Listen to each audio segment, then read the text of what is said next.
తాకట్లో ఉన్న మీ బంగారాన్ని విడిపించి ఆ రోజు ఆన్లైన్ రేటుకి కొంటాం. Sharma gold company. Welcome to Suman TV. భారత ఆర్మీ ఇప్పుడు ఏం ప్లాన్ చేస్తోంది? ఇవాళ ఢిల్లీలో వరుసగా ప్రధాని మోదీతో రక్షణ శాఖ మంత్రి రాజ్నాథ్ సింగ్ వరుస మీటింగులు జరిపారు, వరుసగా భేటీలు జరిపారు. కశ్మీర్పై ఎప్పుడైతే ఉగ్రదాడి జరిగిందో ఇప్పటికే పాకిస్తాన్పై అతి కఠినమైన నిర్ణయాలు తీసుకుంది భారత ప్రభుత్వం.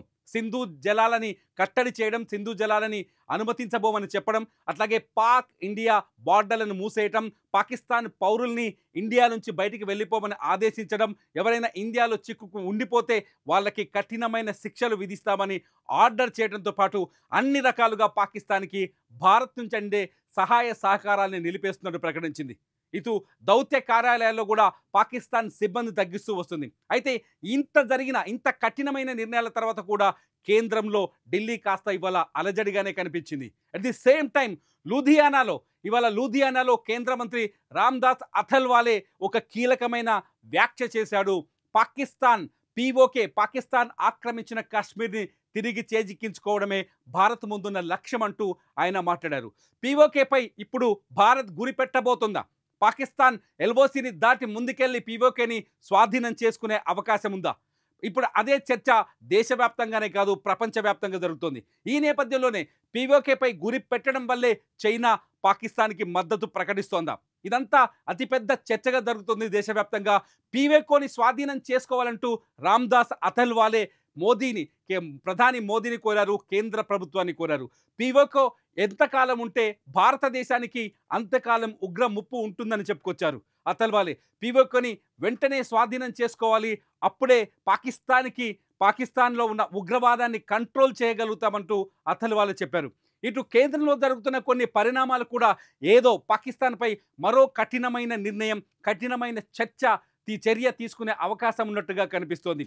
ఇవాళ రక్షణ మంత్రి ప్రధాని మోదీ పదే భేటీ అయిన తర్వాత పాక్పై ఎటువంటి గురి పెట్టబోతున్నారు? పాక్పై ఏదైనా చర్యలు తీసుకునే అవకాశం ఉందా?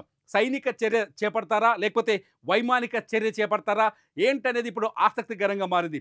ఇప్పటికే భారత బలగాలని బోర్డర్ చుట్టూ అప్రమత్తం చేశారు.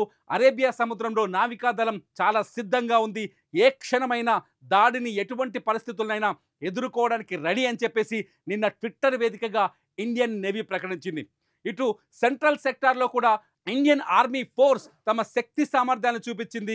ఇండియా దగ్గర ఉన్న అత్యాధునిక రాఫెల్ లాంటి అత్యాధునిక యుద్ధ విమానాల సామర్థ్యాన్ని ప్రదర్శించింది. ఇటు ఆర్మీ కూడా కాశ్మీర్లోని అన్ని వ్యూహాత్మక ప్రాంతాల్లో డిప్లాయ్ చేసింది.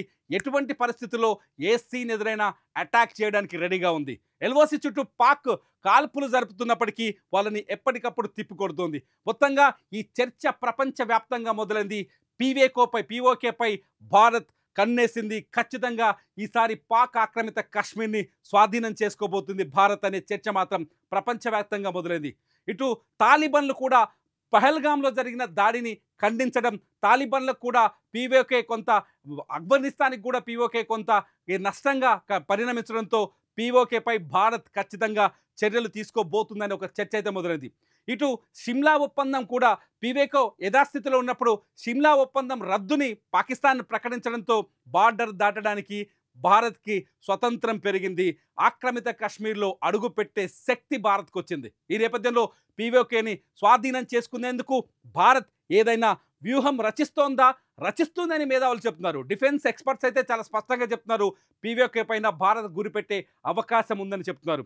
ఏ క్షణమైనా భారత్ ఒక కఠినమైన చర్య తీసుకునే అవకాశం కనిపిస్తోంది. ఏ క్షణమైనా ఆ అవకాశం పీఓకేనే కావచ్చనే చర్చ కూడా జరుగుతుంది. ఒకవేళ భారత్ ముందడుగు వేస్తే పీఓకే వైపు వేస్తుందా, లేకపోతే నేరుగా పాకిస్తాన్తో యుద్ధానికి సిద్ధమవుతుందా అన్నది ఇక్కడ ఆసక్తికరమైన ప్రశ్న. మరి మీరేమనుకుంటున్నారు? పీఓకేని స్వాధీనం చేసుకోవడమే ఇప్పుడు భారత్ ముందున్న లక్ష్యమా, లేదంటే పూర్తిగా పాకిస్తాన్నే టార్గెట్ చేస్తే బాగుంటుందని భావిస్తున్నారా? ఇంతకీ భారత్ ఎటువంటి చర్యలు తీసుకుంటే బాగుంటుందో ఈ వీడియో కింద కామెంట్ చేయండి. చూస్తూనే ఉండండి సుమన్ టీవీ.